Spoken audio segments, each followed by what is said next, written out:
We're here today with Dr. Frederick Gooding, who's an associate professor of African American Studies at Texas Christian University in Fort Worth, Texas. His research focuses on the presentation and historical context of race within mainstream media. His most recent book is what we're here to talk about today. It's Black Oscars, From Mammy to Minnie, What the Academy Awards Tell Us About Race. It focuses on Black Academy Award winners and how award systems influence the Black American narrative. And without further ado, please welcome Dr. Gooding. Well, thank you for that introduction. And without any further ado, let's just go ahead and dive into this discussion, because I would like to set the table, if you would, with a few thought concepts. And then what we can do is entertain some questions and hopefully have a bit of a fruitful discussion. But again, I'm very thankful to the library for opening up the space for us to have this conversation. So Ben Ying and Josh and of course, I appreciate everyone for setting up the matter so that we can have this conversation, moving forward, and Timona, of course. So allow me to state from the very beginning that even though I am quite critical of Hollywood, I don't have an axe to grind. And in fact, everyone loves the movies, including me, right? And so I think this is important because it is indeed possible to be complex. I mean, we all can have critiques about Hollywood, but that doesn't mean that we don't necessarily love the movies. So consider yourselves in luck. You're going to partake in what I believe to be two of the hottest tickets in town here. The hottest ticket in town as far as us taking a closer look at what we've already been looking at, but maybe having a chance to discover that which is hidden in plain sight. And so our conversation this morning will follow a traditional 3-act structure employed in many plays and many movies. We'll have introduction, conflict and climax, and then conclude with resolution. So, Act 1. I thought that it would be appropriate to invoke an Academy Award Oscar winner, invoke their presence in order to help us set the tone for what we can call essentially our training day. Why did you do this to me? You're an adult, man. Nobody told you to smoke that. Made a decision.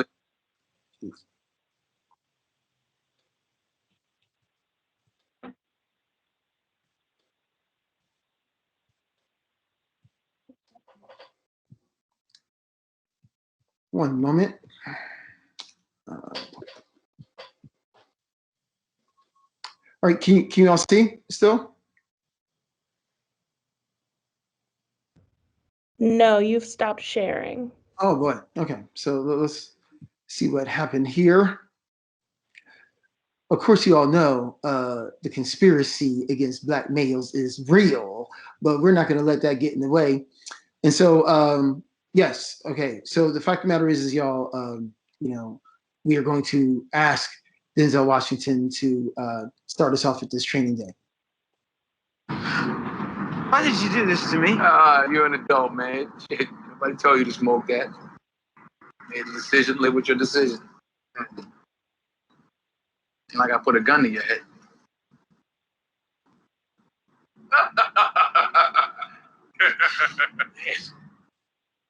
All righty, so hopefully you will not find me as menacing as Alonzo Harris in Training Day, and that was a 2004 winner for Best Actor. Actually, he won for Best Actor for that role.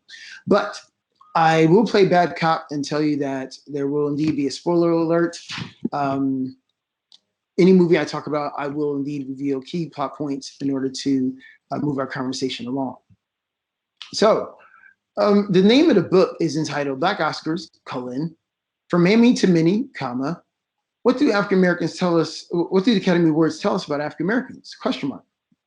So I thought it would only be prudent for us to start with the question, well, who is Mammy? So, let's think here. Let's think. Mammy is actually the name of an Academy Award winning role back in 1939. And if you haven't guessed it already, I'll tell you that it is for Hattie McDaniel's role in Gone with the Wind. Again, that was in 1939, right? Gone with the Wind. So if that's Mammy, then the question is, who is Minnie? Minnie also refers to an Academy Award-winning role, but this role wasn't made in 1930s. It actually was made in 2011. That goes to Octavia Spencer for her Best Supporting Actress role in The Help. Now, notice a couple of things here before we move on. Mammy in the 1939 Gone with the Wind movie is listed as just that in the credits, Mammy. She's not listed by her full names. For example, Haley Jackson, and then you watch the movie and then discover that she's a Mammy. Or it's not even they tried to even couple her name with her identity. Mammy, Haley, the Mammy. No, she's just listed as Mammy. And I don't want us to overlook how that depersonalizes the character in many ways, as far as her being defined or her function. The same movie, Rhett Butler, he's not defined as gambler, right? I mean, that's what he did, but that's not how he's defined, for all posterity as gambler. And so let's fast forward to The Help. Oh, can you hand me the pencil over there? Okay. Can you hand me the remote control? Okay. Can you open the door? Okay. The Help. The Help in so many ways is doing something very similar. It's depersonalizing characters who arguably have thoughts, ideas, feelings, and aspirations. Arguably, right? Arguably. And so I think this warm up, remember, it's just introduction. We're just warming up here to this analysis that maybe has us ask. So what do the Academy Awards tell us about African Americans if Black women are still receiving awards for playing subjugated maids on screen over 70 years apart?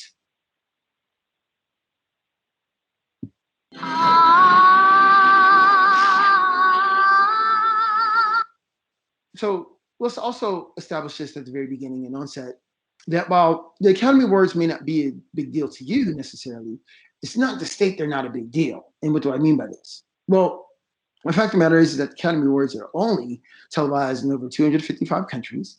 And if you wish to advertise, you'll only need to pony up of a good $3 to $5 million for a 30-second slot.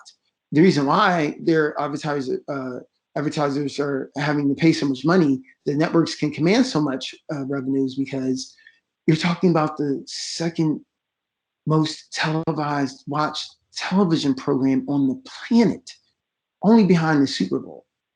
So again, while they may not be a big deal to you, it's not to state they're not a big deal, okay? And so in analyzing these characters, because what my contribution is that I'm not necessarily so concerned about the individuals playing the roles. So I'm not going into a long, exhaustive, historiography about Louis Gossett Jr. being born in Tennessee and, and how he first took acting classes. No, I'm not interested in that. I'm interested in his role as the sergeant on screen and Officer and the Gentleman, right? Just in his relationship to other characters on screen and his power and amount of control that he had over his character's decisions. That's my contribution. And so in looking at the analysis, we see that many of these characters fall under a certain pattern, right? And that pattern is actually laid out in more detail in one of my prior works. You mean there's race in my movie? Actually, the publisher wants me to say it like this. You mean there's race in my movie?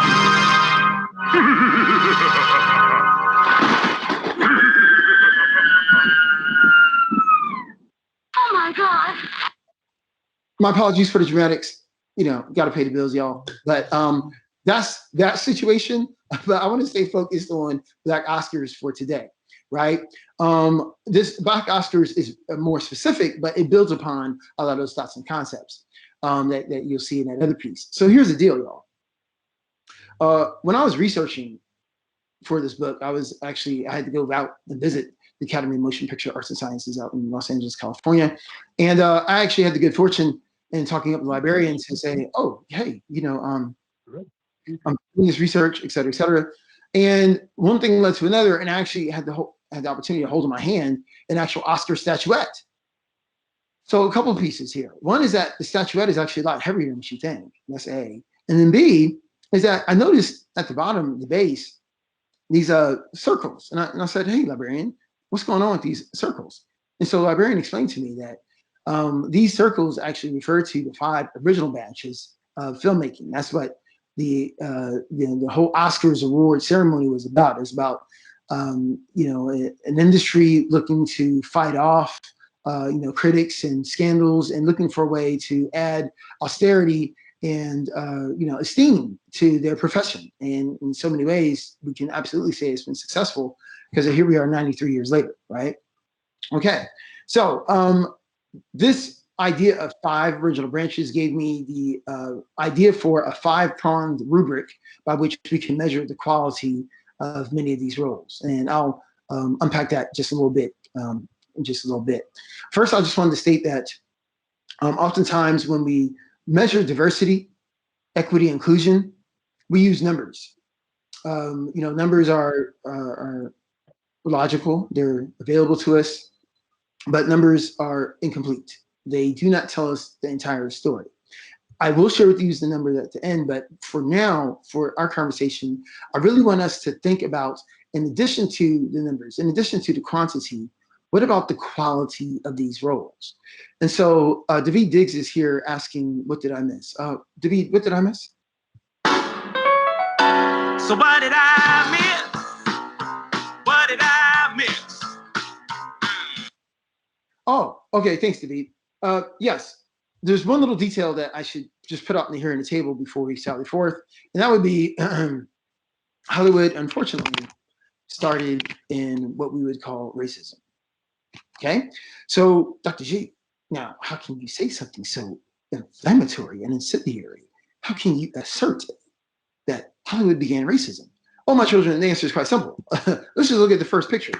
It's called The Birth of a Nation, and this came out in 1915, and it's considered essentially the godmother or godfather, if you would, of all mainstream movies in terms of its pacing, the cinematography, the style, and so it was in stark contrast to many of the talking pictures of old, and essentially set up the modern movie experience that we still enjoy to this day. For that reason, it is of historical significance and is still screened in movie schools and film schools all across the nation. That being said, the content is, shall we say, problematic. Why? Well, look with your own eyeballs, and that is indeed a hooded Klans person, because women were in the Klan too. And let me see, if you unfortunately skipped over those chapters in high school history, allow me to give you a brief rundown about the KKK and why they are problematic. KKK stands for Ku Klux Klan, means the translation loosely means Band of Brothers, and they were started by a bunch of jilted Confederate soldiers in the aftermath of the Civil War. And so their whole aim was to, quote, keep the Negro in its place and engage in a number of domestic terroristic actions that many of you may be familiar with. And so don't let the smooth taste fool you. While they do indeed observe and clean up various sections of your local highway, First Amendment rights allow them to do that.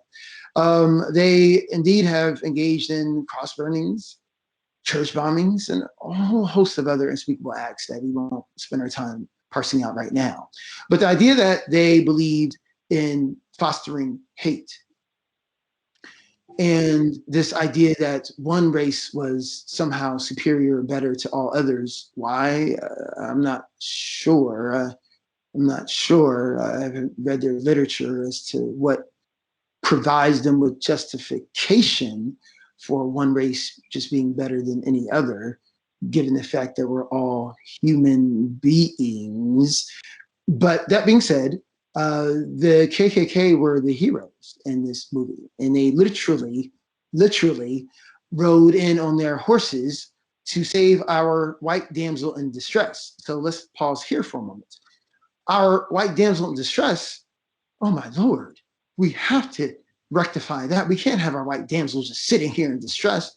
But the question is, why was our white damsel in distress? Well, the reason why is because she was being pursued by this licentious, lascivious, lustful black man who wanted to ravish her. Excuse me, one little detail, one asterisk. When I say black man, actually, it was a white male in black face who is performing this role. That, ladies and gentlemen, is problematic, to be polite, or racist if we're just being honest, not even being blunt. And so, moving right along, when we talk about how blackface is patently offensive, we don't need to look far to see how blackface makes itself known within Hollywood circles again by being the subject of our first ever talking picture. And that would be the jazz singer in 1927. Again, party people, these are the little details I just don't want to overlook, before we start talking about the modern era, because the beautiful thing about history is that we're always connected. We're always connected to the time before, right? Always connected to the time before, right? For example, I'm wearing shoes right now. Right now, I'm wearing shoes because why? I put them on earlier today. I'm connected to events earlier in time. So in other words, what we're seeing on screen today is directly connected to earlier events. And we cannot lose sight of the fact that Hollywood began in what can only be described as racist. Look at the jazz singer. Look with your own eyeballs. And you'll see Al Jolson, Jewish male, who, according to the movie plot, his family wanted him to be a cantor, meaning that they wanted him to sing for religious purposes in the synagogue. No, he didn't want to do that. He wanted a life in show business. And so he wanted to be a minstrel, right? See him with the white gloves on one knee. It's like, okay, well, here's the deal. Even though he was a member of a group of people who have been ostracized and marginalized and discriminated against, unfortunately, that didn't prevent him from still seeing this common denominator of at least I'm not black, at least maybe I'm white. And he proceeded to put on burnt cork or shoe polish, blackened shoe polish, and would act out these perverted imaginations and delusions of what a black person would look and sound like. It is absolutely ludicrous and ridiculous when you actually think about it. But unfortunately, it was a cottage industry. It was quite popular, minstrelsy. It wasn't limited to white males, although mostly white males did it. Judy Garland and Shirley Temple also got in on the act. Pardon the pun. But yeah, this was a very popular form of entertainment, right? And I don't know about y'all, but for me on my Friday night, that's just not how I get down. I don't put on white makeup and then parade around making fun of what I think white people sound like and act like. I mean, that's just not how I spend my Friday nights. But this is indeed part and parcel of how so many people were entertained in Hollywood. God bless you, whoever sneezed. Would you mind putting on your muting mic, and then you continue to be blessed. Okay, so here's the deal. This is how Hollywood got started. And what's fascinating is when you look at the white lipstick around Al Jolson's face, that actually is not white lipstick, but it was supposed to exaggerate the enlarged size of black lips, right? That's what that was supposed to do. And so let me just go personal just for a hot minute here. When I was younger, I do recall being made fun of for my black lips.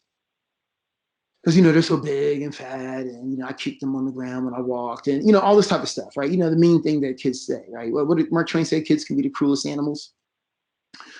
So I just suffered through that. I'm here. Don't worry about me. Don't cry for me. But here's my point. My point is that I just find it amazing as it is alarming that when black people like me actually have black lips, full, lips, they're made fun of and derided, and the source of derision.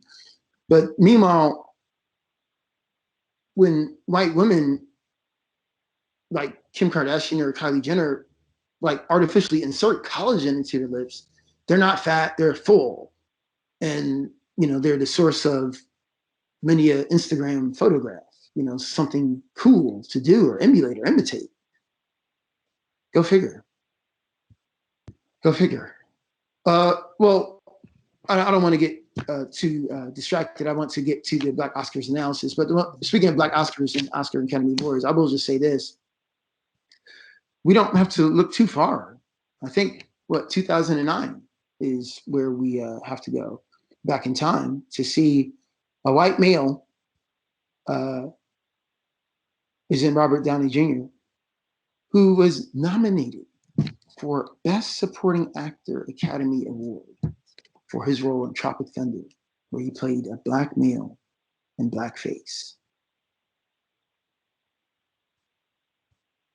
So, ladies and gentlemen, my question to you is, if racism were a train that left Hollywood Station way back in, say, 1915, when did this train become derailed?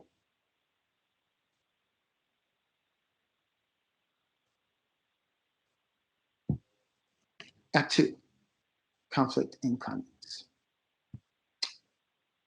So in order to flesh out this conversation a little bit more about quality, I thought I would just pick one example to just briefly talk about, and then I'd like to go back to those Black Oscar angles.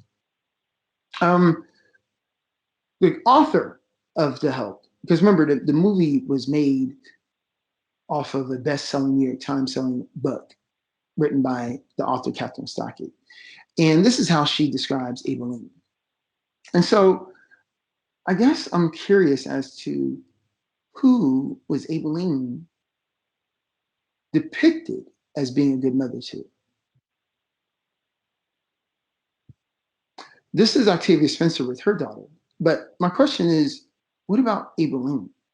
You is kind, you is smart, you is important. You is smart, you is kind, you is important. That's so good. You know, I find this scene so fascinating because okay, excuse me, I'm just processing. I've seen it so many times, but the scene still gets me in so many ways. I mean, if you saw the same version I saw, we never even see Aibileen's child on screen. In fact, we learn that her child was the victim of a tragic accident. It was taken from her. But yet, look at this scene and how intimate it is. I mean, you know, the experts tell us that one of the most intimate forms of touching on planet is hands to face. And here we have this little white girl just touching the face gingerly and gently of the help. And, you know, it just really just throws me in a tizzy because on one level, Black people are so invaluable where even if someone is, a Black male is handcuffed and unarmed, an officer still feels the need to keep their knee on their neck for 8 minutes and 46 seconds. You see, you have to forgive me, y'all. I'm just processing. I mean, just Black people are so invaluable where a 20-year-old father is shot dead off of the pretense of air friggin' freshener hanging off the rearview mirror, and a 26 veteran of the force can't tell the difference between her gun and her taser. You know, I might not be able to do it, but you would think after 26 years as a paid professional, you would figure out which one is which. I mean, so I'm just stymied over this lack of value of Black bodies. Unless I forget a 13-year-old boy, 13-year-old boy, as in he was 12 years old the year before, right? Like, as in like 6th grade, are we talking? 7th grade? Oh my Lord. Hands up, and the boy shot dead. I mean, all I'm saying, y'all, is you have to forgive me. I work at a predominantly white institution. It's rather affluent, and you should see the frat bros and the sorority sisters. You should see how they get down. And that's just on campus. I'm not even talking about spring break and things of that nature. Nobody ends up dead. Nobody ends up drunk, belligerent, disrespectful, puking, all types of nonsense. Nobody ends up dead. And they, ruler in a hand, tap on the shoulder, learn better, do better, and they live to tell. They get 7th, 8th, 9th, and 10th, and 12th chances.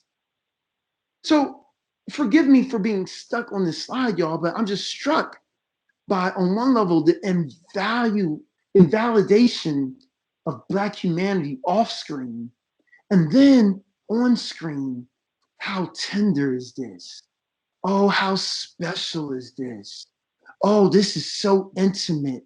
Don't Black and whites get along? This is so amazing. But maybe this is so amazing because of the keywords I mentioned earlier, power and control. Of course, you might like the scene if the Black body is completely under your control. I mean, here, literally, this grown woman is at the behest of a child who's not even old enough to go to kindergarten.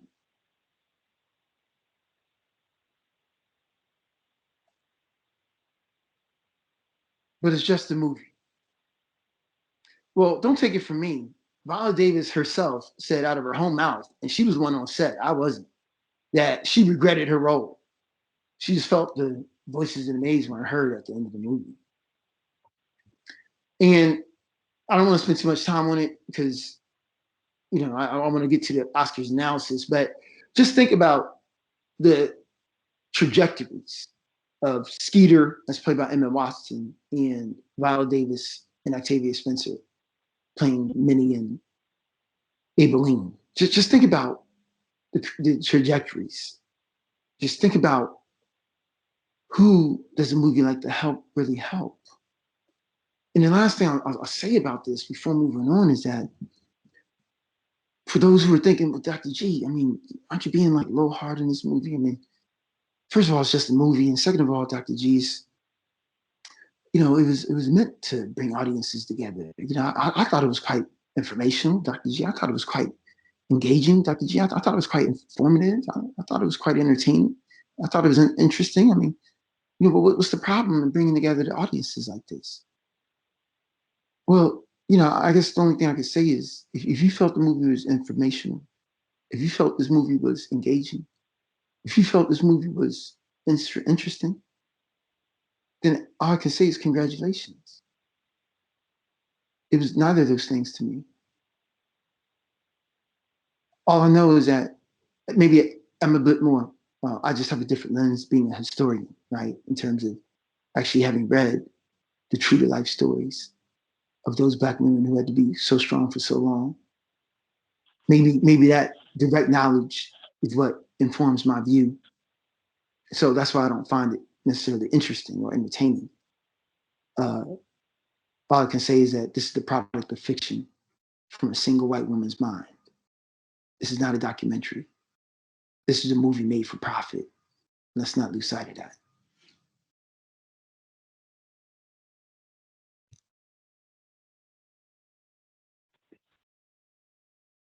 And let's not lose sight of that the next time we ask a Black screenwriter to write a movie about some other group of people's experiences, right? And I'll let you fill in the blank from there.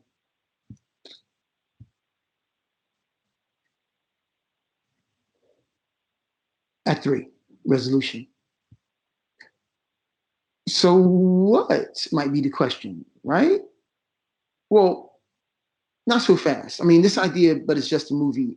The reason why I don't subscribe to that is because when we look at the numbers, we know for sure that whites are overrepresented, not by much, but they still are overrepresented in the Screen Actors Guild, right? So in terms of when we talk about what do the African Academy Awards mean for African Americans, meaning so many ways, these movies reflect and reinforce, these images and behavior patterns that we see play out in real life, right? But we won't just stop the Screen Actors Guild, but when you look at the Writers Guild of America, the data shows that 90% of all of our writers are white. And so it's not to say that all my white writers are evil. No, it's not to say that. It's just to say that you only have one dominant perspective. And so when it comes to portraying a story, so, about subjugated Black maids, when it comes to telling that story, well, if you only have white people in the room, maybe somebody says, oh, well, how do we do revenge? We can't have the Black women totally subjugated all movie long. We have to have some sort of comeuppance. And someone says, oh, I know. Why don't we have Minnie create a pie called the Terrible Awful? What's that? Oh, that can be basically a point of comic relief and inflection later in the movie where we reveal that it's actually fecal matter. And then we can have her say the famous line, eat my shit. That would be so hilarious. Oh, so what you're telling me is you want her to gather her fecal matter, put it in the bowl, and mix it with eggs, butter, sugar, what am I forgetting, y'all? Vanilla extract, and bake it in my oven, and then serve it with some whipped cream on top. And that's the only way that I can assert agency and express my displeasure and distaste for a system that economically continues to hold me in bondage. Because 80% of all Black women were working as domestics in the South up until World War II. It wasn't by choice. You think people just jump out they wake up and jump out their beds? I can't wait to clean up somebody's toilet today. This is due to economic restriction. Economic restriction.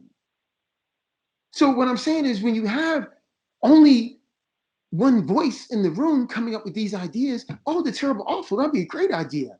How about that's a terrible, awful idea? If you ask me, I'm just, who am I, right? Who am I? But that would be my analysis. My analysis would be that's actually quite juvenile. My analysis would be actually that's quite grotesque. That would be my analysis. My analysis would be this actually cheapens the reality of what Black women had to go through. And again, if you don't take my word for it, speaking of the library, check out this other book called Warmth of Other Suns, the Pulitzer Prize-winning book by Isabel Wilkerson. And she details how so many Black women were preyed upon before #MeToo. I don't recall that aspect being incorporated into the help. I don't recall that part. I do remember one Black woman being fired for stealing silver for trying to pay for her kids' college tuition. But I don't remember that aspect. So in other words, with more people in the room, you improve your chances of telling a more complete story, right? But that's not the case statistically. And moving right along, the numbers get even more lopsided the further we go up the power chain, right? You see the trend here. We go from actors to writers to directors.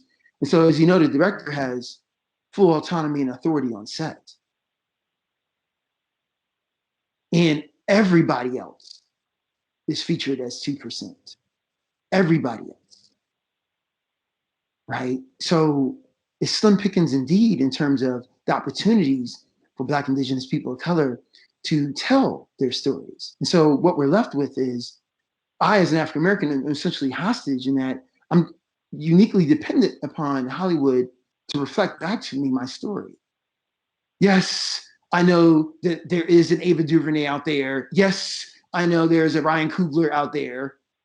But okay, I mean, we're talking about a small list of people, y'all, okay? Given the billions of African Americans who live in this country, right? We're talking about a small list of people, right? So if y'all hit me up with what about, I understand, I appreciate you hit me up with these names, but what we're saying is that on the whole, I'm still largely dependent upon Hollywood to reflect back to me my very own image. And again, don't take it from me, take it from other experts who have studied this out in UCLA. I think UCLA is close to Hollywood. Dr. Donnell Hunt has led research in this field for several years now, and you see the numbers are just slim pickings. 1.4 out of every 10 lead actors are people of color. So there's still room for growth when it comes to experience. So let's look specifically about these primary acting roles through the Oscar lens, right? Let's look at those numbers, okay? Unfortunately, ladies and gentlemen, I say these numbers towards the end because there's simply just not that much to talk about. When you look at the total number of nominees, and this is for a 91-year period that I studied, the 93rd Academy Awards coming up this year. Last year was postponed due to COVID.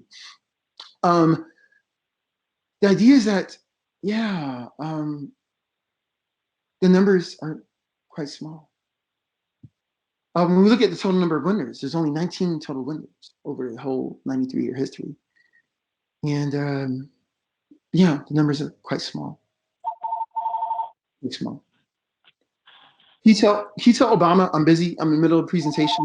Obama is calling. Whoever's phone that is, can you tell Obama I'm busy, right? I'm almost done. I'll get to his question in just a minute, okay? Because here's what I want to talk about. I want to talk about these Black Oscar angles.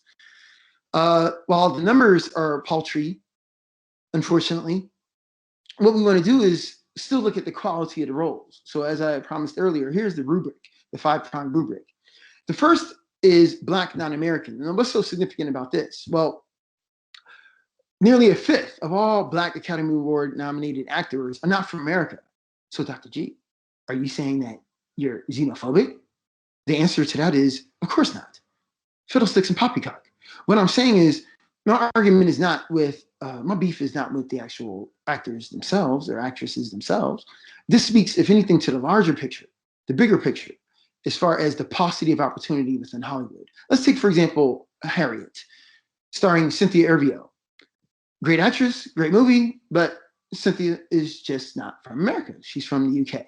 So what does that mean? Well, it means a couple things. One is that Harriet Tubman is a distinctly geographic specific African-American heroine, right? I mean, it's not like she was like in space or something, or just found cure for cancer that applied to everybody. No, like her whole life story was about literally crossing the border from America to Canada several times with people who were enslaved in America. So I think that's unique in that it's very geographic specific in that respect. And then B, you're trying to tell me that you can't find an African-American actress walking the streets of Los Angeles who wouldn't jump at the opportunity to play Harriet? And so here's the deal. If you're still not with me, that's fine. I just wish that you could have had the opportunity to be on the casting of the movie Churchill. I wish you could have expressed your concerns then, because somehow, some way, when it came to casting for Churchill, they didn't find a brother from Wichita, Kansas. They didn't find a brother from Shreveport, Louisiana. They didn't find a brother from Des Moines, Iowa. Magically, when it was time to cast for Churchill, as in Winston Churchill, as in for the British UK, United Kingdom, Winston Churchill, magically, they found a British actor in Gary Oldman. Funny how that works out, right? Okay, but moving right along, the point is it speaks to the paucity of opportunity for African Americans who wish to reflect, their own images. Same thing with crossover. Over a third of all Black movie stars are not actually classically trained actors. And so we overlook how so many of these roles are handed out to comedians who cross over, sports stars, and of course, musicians. So let's take, for example, the Fast and Furious series. You have Ludacris and Tyrese, both high-selling artists on their own right, but they're in this movie because it's shorthand for Hollywood. Hollywood now is reassured that there will be people coming to the theater to see built up known commodities, as opposed to a no-name individual that we don't know. And so that means I can pack up and drive out to Hollywood tomorrow and become an actor, hopefully. But my chances will vastly improve, apparently, if I become a platinum selling artist first, right?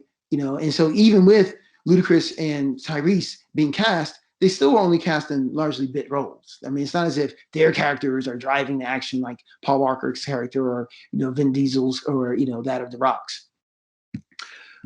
Deja vu, similar lines, this idea that we're not necessarily spreading the wealth, right? And so when we talk about the 77 nominees, over 40% of them were repeats.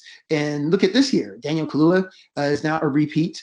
He qualifies deja vu because he was nominated before in Get Out. Also, when you look at Viola Davis, she's been nominated her 5th time. That makes her the most decorated in terms of nominations for Black actresses. But just think about how God help us all if Viola Davis, Morgan Freeman, and Denzel Washington are all in the same car, and they just want to go celebrate, get some Pink's hot dogs or something like that nature after their awards. God help us all if they all get in a car accident. I mean, that's like half our nominees right there. So it goes to show us again the paucity of opportunity, right? This is just a very limited, small space. But this is the piece I would like to just expound upon the most, if you would, and that is the gravity of reality. Over 80% of all Academy Award Black nominees are cast in roles that deal with either poverty or racism. Allow me to repeat, poverty or racism. Allow me to repeat, poverty or racism. Allow me to, right? I mean, right?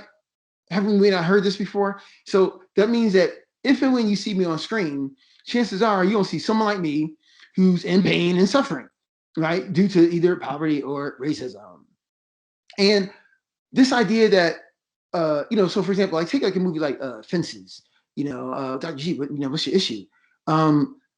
It's not to say that we can't have complex Black characters on screen. It's not to say that, but honestly,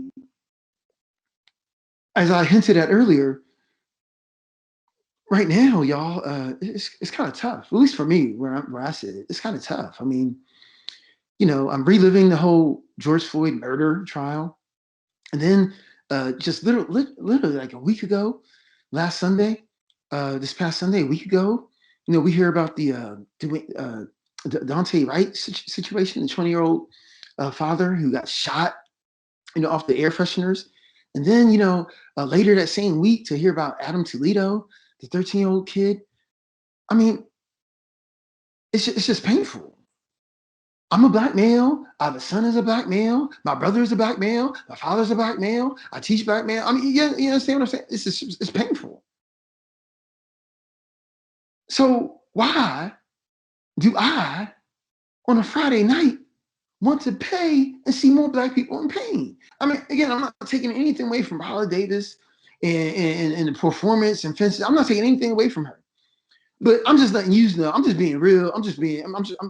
Maybe I had my coffee. I'm just keeping it 100 this morning and telling you that sometimes I'm not in the mood on a Friday night for people in pain. So, sometimes I'm not in the mood for that. Sometimes I want to see, I don't know, dinosaurs, or I don't know, X-Wing fighters in space.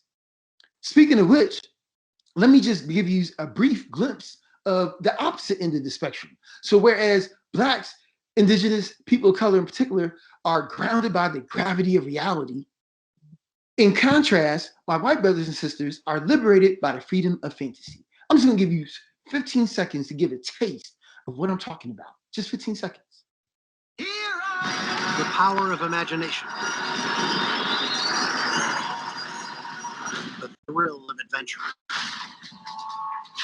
The journey will be electric. The Chevy Bolt. Party people, this is fantasy.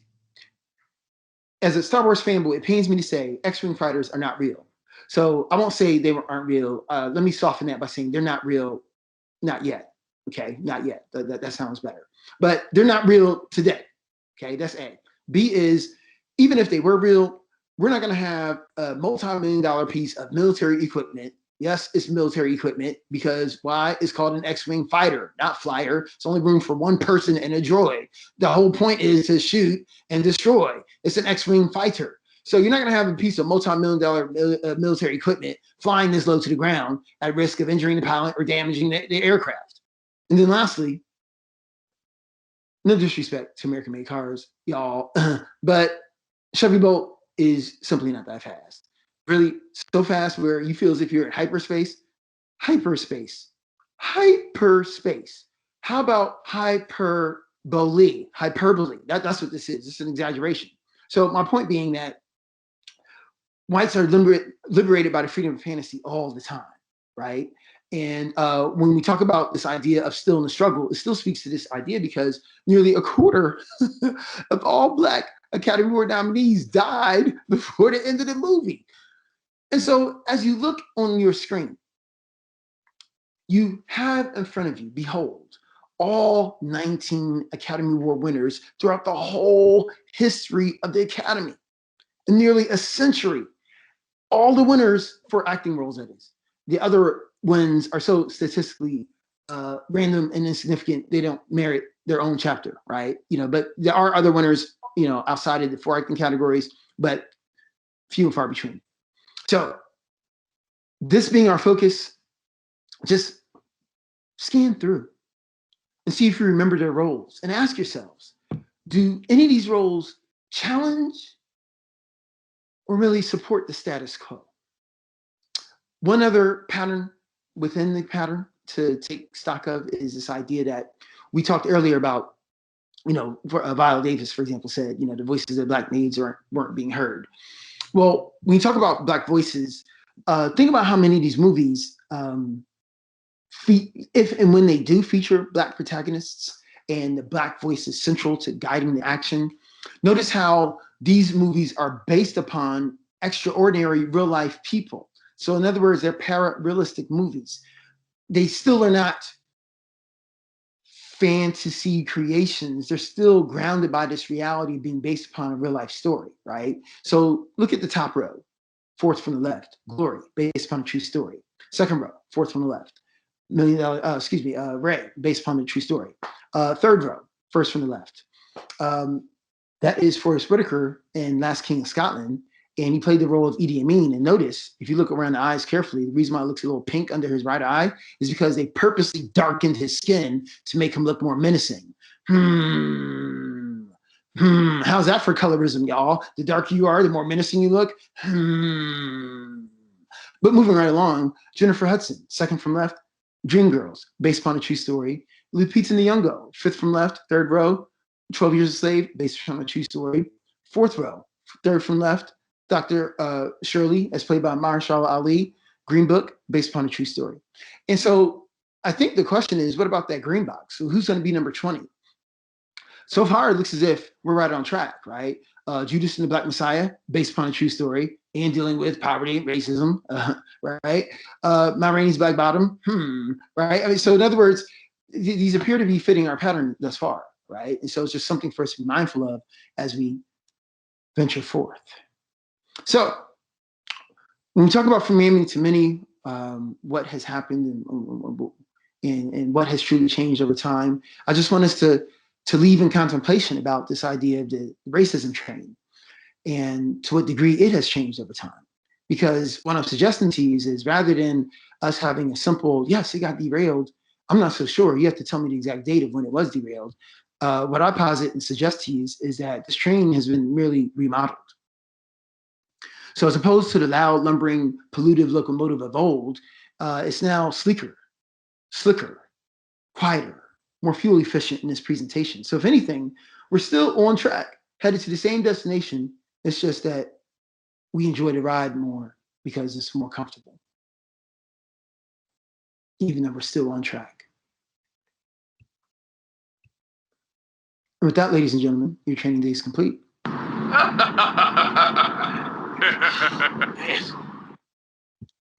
My next to last slide, honest to truly, is speaking of freedom of fantasy. Well, here we are. These 2 young white males are out cavorting and gallivanting with dinosaurs. Can you believe? In this rotating crystal glass gyrosphere ball. Oh man, this is amazing. I wish I was in that scene. I mean, I remember studying dinosaurs when I was young, the Ankylosaurus and Brachiosaurus and Ichthyosaurus. And right? I mean, right? I mean, who wouldn't want to be in this scene and explore this fantasy?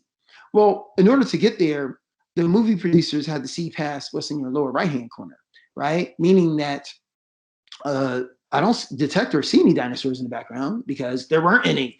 And also, the only thing spinning and rotating here are the wheels on the contraption. I mean, there was no glass ball that was magically rotating.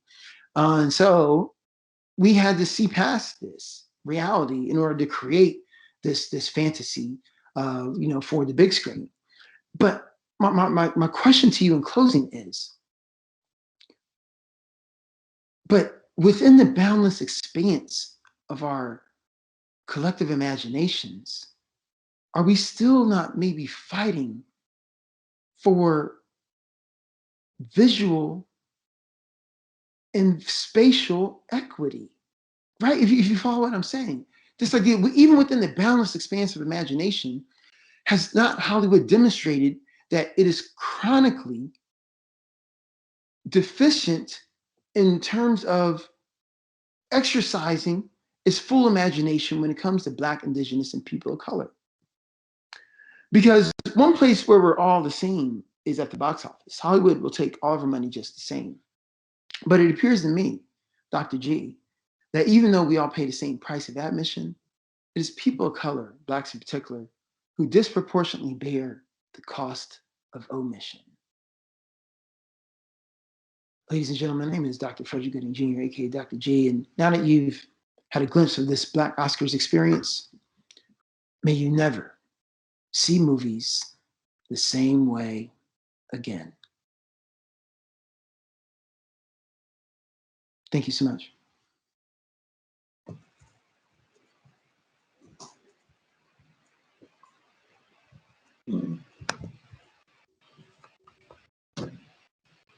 Thank you so much, Dr. G. That presentation really struck with me a lot. You were talking about the freedom of fantasy, and as a librarian, we see that in publishing also. There's just not as many speculative fiction titles that have characters of color, specifically Black characters, leading them. You don't see it very often, but you always see social media posts inquiring about it and wanting it, but it's just not something that is given to us. And that struck me a lot. And I think what hopefully stumbling upon is a new conversation for us to have, right, Tawana? Because I think it's so very basic, this idea that, discrimination was only distilled down to water fountains and bathrooms. And I think it's much more penetrating than that, because we still know today that segregation is still in effect. We just don't call it that. Because technically, Tawana, you and I can move to any neighborhood we want, just the asterisk meaning that if only we have, the price, the price of admission. And so in many ways, many of our neighborhoods are still segregated effectively. They still say that the church hour is the most segregated hour of our week, and not to mention our schools. I just want, my kids to go to a good school and live in a good neighborhood. This is all code, right, for this idea of how it plays out. But more importantly, this idea that I really want us to challenge ourselves to think about how segregation isn't limited to, these physical manifestations, but in our minds. The question is, are we psychologically segregated? Tawana, before you even open up your mouth, does someone look at you and put you in that box, right? Of you just not being able to, you've been at those meetings, Tawana, you say something, and then, white woman said the exact hot dang thing. I mean, she might have been, paraphrasing, quoted you directly. And then all of a sudden, Sally, that was incredible. That was great. So in other words, that is a manifestation of this idea that psychologically, they just weren't valuing you. They weren't really recognizing you. They weren't really appreciating you. And this happens all the time. The microaggressions, drive me up the wall, Tawana, and they happen all the time, all day long. And that's what's so exhausting, because you never know when the next microaggression is where it's coming from. And it's exhausting to kind of keep up your shield at full tilt, all day long like this. But what I'm suggesting is that psychologically, despite the fact going to trainings, because we do trainings on my campus too. I'm sure at your library you do trainings. Despite the trainings, when people have time, oh, yes, I can say the right thing. All human beings deserve God's glory and sunshine. That is correct. But when people have to think, when people under stress, right, when people just have to react, that's when the truth comes out. And unfortunately, so many of my brothers and sisters have been perversely programmed where they have to take a pause. It takes a little extra for them to understand my humanity. It takes a little, because again, when I talk about, and I'm not trying to editorialize, but when I talk about the George Floyd scenario, Tawana, it's just basic for me. It really is. It really is. Understand what I'm saying? And then I know you want some more questions, but understand what I'm saying. I just have to say this in honor of my ancestor who's now fallen. You're handcuffed and armed on the ground. If you get up off your knee, he's still handcuffed. If you get up off your knee, he's still unarmed. If you get up off your knee, you still have 4 other officers around you. If you get up off your knee, you still have the gun on your side. If you get up off your knee, you still have the badge. I don't understand. I fail to understand. Maybe someone can help me. I fail to understand why the basic humanity was not observed. For me, that's what it comes down to. If you have taken an oath and a pledge to preserve the sanctity of human life, notice I ain't throw the word black in here. It has nothing to do with that, although it does, you know what I'm saying? But the point is just you didn't see this person's humanity. That's what it comes down to. And unfortunately, you've been programmed perversely. In many of these movies, what I'm suggesting to you is contributes to this idea. You know, again, it's just one scene here, one scene there, but think about it, Tawana. I've been watching movies for over 40 years now, right? And so, you know, this idea that split second, black life, less than, boom. That's sometimes all that it takes to be the difference between life and death, unfortunately.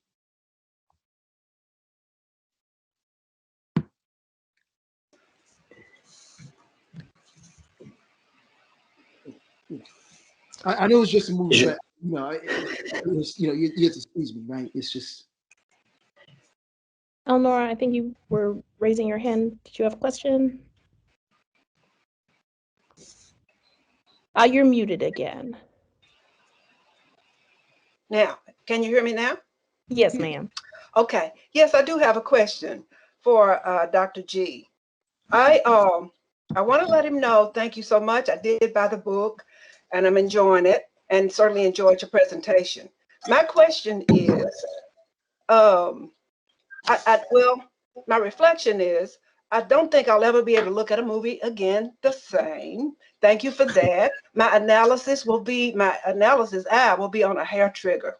So my question is, what do we do now? Do we continue to force our way toward that gold statue, knowing the history and knowing its impact on the present?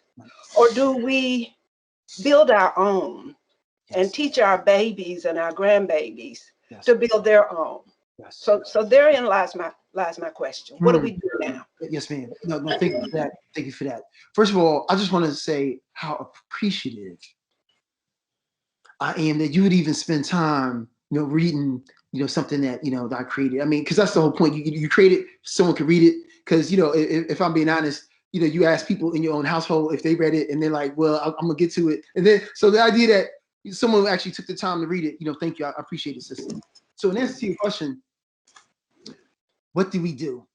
I agree with you that perhaps stopping the chase of the gold statuette might be helpful, in that we all know that the gold statuette is not necessarily dispositive or indicative of that which is best. And so think about how, you recall as I do, how does The Color Purple get 11 nominations and strike out on every single one? I mean, how does that happen? Why didn't Denzel Washington get the Oscar for Malcolm X as opposed to Training Day, right? So in other words, it's not an accurate measure, but because the Academy Awards receive so much attention, we're almost like forced to look at them to see what people are talking about. But it doesn't mean that what they say is best is necessarily best. So I like what you're saying about, you know what? Seek ye first the kingdom, and then all these things shall be added unto you. So in other words, if we just focus on telling our truth and our stories and figure out ways to do that, then maybe all the awards and everything will come later. But I think the focus is on how do we go about telling our stories? And I think there's a couple of things I see that lend encouragement, although we still have some work to do. So I look at the new mediums out there. YouTube is a game changer. The internet is a game changer. The technology is improved to the point where it's becoming easier. It's still not easy, but it's easier for people to put together their stories. Issa Rae, I think, would be one example whereby she just said, you know what, everything I'm seeing doesn't reflect me. I'm just actually going to inject myself and create my story. And she did this Awkward Black Girl series. Lo and behold, somebody HBO saw it, and the rest is history. Now she's starring in her own movies now, right? So that's an example of her utilizing technology, YouTube, making her own videos, to leverage her voice. When I see the Netflixes of the world, when I see the YouTube, the Hulus of the world, or the Amazon Primes of the world, I see this as fertile ground for the creation of more narratives and more stories. But the caveat there is it's a bit easier to experiment when you have 8 episodes in a season, right? So, or if you have multiple seasons. And so oftentimes when we look at large, big tentpole movies like Avatar, you only have less than 3 hours to get this thing straight. And so ironically, even though Hollywood is known as this liberal creative space, when it comes to the big movies, ironically, Hollywood operates a bit more conservatively, right? And so it's no secret that many of those blockbuster, movies over the summer, that is, primarily feature white protagonists, right? And so I think in terms of what can we do, I think continuing to have conversations like these are important. So that way we continue to keep watching what we're watching. Hollywood is in the movie making business. Why? To make money. And so to the extent that we are now informed consumers and we inform Hollywood through our decision making, or through our advocacy online, because now people are watching a little bit more the hashtags that pop up on the internet and things of this nature. No one wants a bad brand, but to the extent that we're a little more organized, I mean, heck, if they're able to organize a national march in Washington with long distance phone calls and letter writing, how come we can't organize, with the gospels of the internet, this idea of no, hashtag wasn't, I wasn't in it, or whatever the case may be, right? Or hashtag not representative, sorry, whatever the case may be, to put this pressure on Hollywood to say, well, if we want their money, if we want them to continue to patronize us, right, then we're going to have to produce product that is going to be up to par. And I think we're at a point now, my sister, where we're saying our appetites are such where the white hero saving the day all day is not going to cut it anymore. Again, I love Arnold Schwarzenegger. I love Bruce Willis. I love Harrison Ford. I love it. I love them and I love their movies. But all day, every day, no. I think there's more than enough room for my Latin American brothers and sisters, Latinx, my Asian American brothers and sisters, my Native American brothers and sisters, and of course my Black brothers and sisters. I think there's more than enough room. I think there's more than enough room for us to have more stories. I absolutely believe this. And so in terms of what we can do, that would be my answer in terms of some of the pieces that we can hopefully put in motion. It's going to take some time because Hollywood has had a head start on us, right? They have, but even the Roman Empire, I believe, was known to have fallen.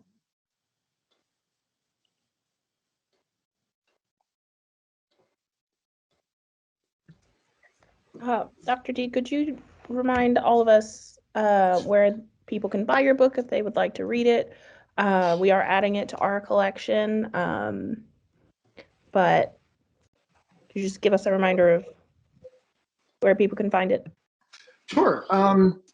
You can absolutely find it at Amazon or from an actual publisher directly, which is, I think, Roman and Littlefield. So I'll also put that into the chat box as well. And also, for those of you who were interested and heard something that you like, to the extent you want to continue the conversation, I also put in a little link as well, so that we can stay connected. A lot of people have encouraged me to continue, in this vein. And so I'm not sure exactly what I'll do, but once the semester ends and I get a chance to, catch my breath and remember my middle name, I might be able to do something along those lines. I see one more hand up from Barbara Williams.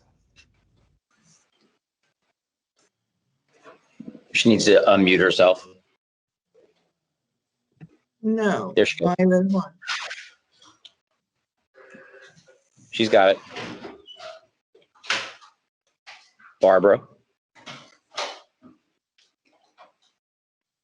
Does she have a mic? Well, while Barbara's speaking, I just want to respond to a couple comments because I saw Josh and Tamano were having a nice conversation. And here's the thing about Black horror. I mean, I think Jordan Peele hit the nail on the head with Get Out. I thought that was a very fascinating movie. But, you know, I still think that it's just subject for more conversation. This idea of, you know, for example, when we look at Them, the horror is very much, you know, drawn along racial lines. And while I think on one level, a movie like this can help show the logical ludicrousness of racism in terms of someone who wants to continue to act out with, you know, with racist acts, while it does show that, at the same time, I think there's an argument about, but why are we asking people to relive racial trauma on screen? Again, as I mentioned to you, it's horrifying to learn about an Adam Toledo, right? Or, again, I don't want to keep being repetitive. Let me, I'm in the Fort Worth area, Dallas. Let's not forget Botham Jean, right? Remember him, where he's eating ice cream in his own apartment and he's shot dead. He's an intruder in his own apartment. Like, really? Or Atiana Jefferson. That also happened in the Fort Worth area, where, you know, she's playing video games in the middle of the night, you know, just minding her business. I mean, who asked for this type of stuff, right? Who asked for this? So that's traumatic. It's horrifying. I mean, think about it. Just the idea that, you know, while we believe the percentages are low, technically, I mean, at this rate, I mean, what if I get pulled over today? I've gotten pulled over in the past, but, you know, I mean, who knows where it's going to go? I mean, again, true story. Like, for example, like one time, my past school that I worked at, here's the story. I was pulled over because the officer felt I didn't come to a complete stop at a stop sign. So not only was I pulled over, and again, this is on campus. And so I pull into the faculty lot because I'm faculty. I explain I'm faculty, et cetera, et cetera. Would you know that 4 cop cars were called as backup? And again, respectability politics. It doesn't matter I have a button-down shirt. It doesn't matter that I'm freaking faculty. Excuse my French. I'm faculty. 4 backup cars were called. And, excuse me, and one little detail, y'all. As you can tell, I'm pretty intense. I come from Philly, right? We're hard workers, right? So I grind so I can shine, okay? So I'm not fooling around, right? I'm not fooling around. So the bottom line is, you know when they pulled me over? 4 a.m. because that's when I was grinding. I'm going into the office because I'm grinding like that. 4 a.m., y'all. Really? Really? Really? I didn't come to a complete stop at 4 a.m.? 4 a.m. on campus? Really? The world's going to fall apart at 4 a.m.? And you need 4 friggin' cop cars? So my point is this, and I'm not trying to get emotional. My point is that, you know, when you live it like this, you know, the question becomes, do I want to see racial terror on screen, or do I prefer to see X-Wing fighters in space and dinosaurs?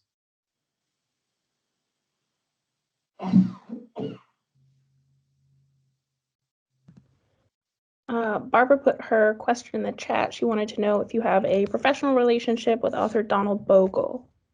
You know, I don't, but I can. If you know the brother, holla. You know what I'm saying? Like, you know, let's set this up, because obviously, Kuhn, I always mispronounce the title, but his work is absolutely legendary and was quite informative. And if anything, I wanted to pick up the baton.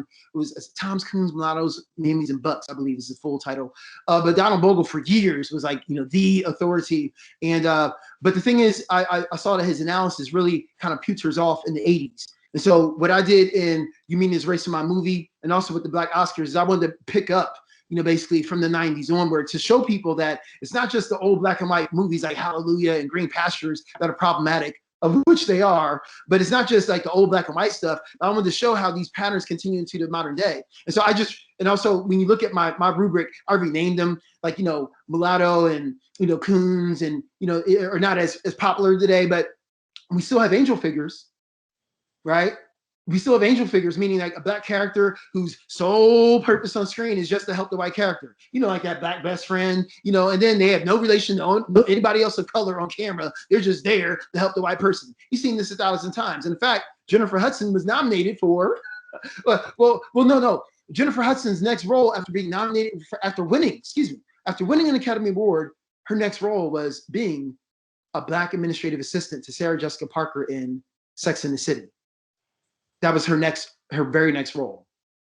I don't know if there's any other black people in that entire movie, but yeah. So long story short, in all seriousness, if you know the brother Donald Williams, Donald Bogle, if you know the sister Barbara Williams, by all means, let me know, because I would love to get a chance to have this conversation with them. And there it is, y'all. Because I'm going to get going and fly around on campus a little bit and do a little truth telling on campus. So I'm going to get going. But for real, I'm just so very appreciative of you opening up the space to me, and and accepting and respecting my intellect. That means everything. Thank you very much, Dr. Gooding. You there, Tajana?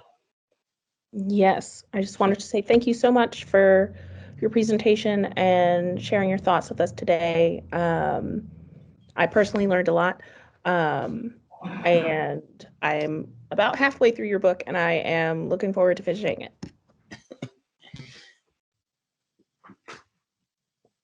Yes, thank you so much. And let's just say, to be continued. Hopefully this won't be the last time I'll be visiting your community.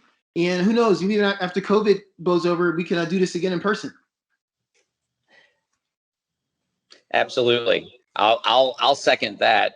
And I'll say again, I'll repeat to Tajana's appreciation for your making time on your busy schedule. I know you've been talking about the book a lot, and you shared with me this morning this your Day of Reconciliation program that you have scheduled for tomorrow at TCU. So good luck with that, and thank you, and thank everybody. We had a really nice crowd who joined us today. So on behalf of Wang Ying and Tajana, thank you all for coming.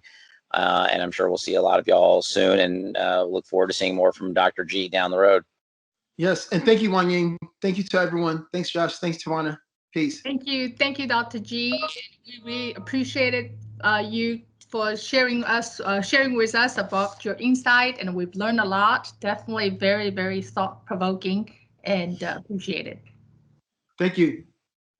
Stay strong. Everyone have a great rest of their day and a great rest of the week. Thank you all.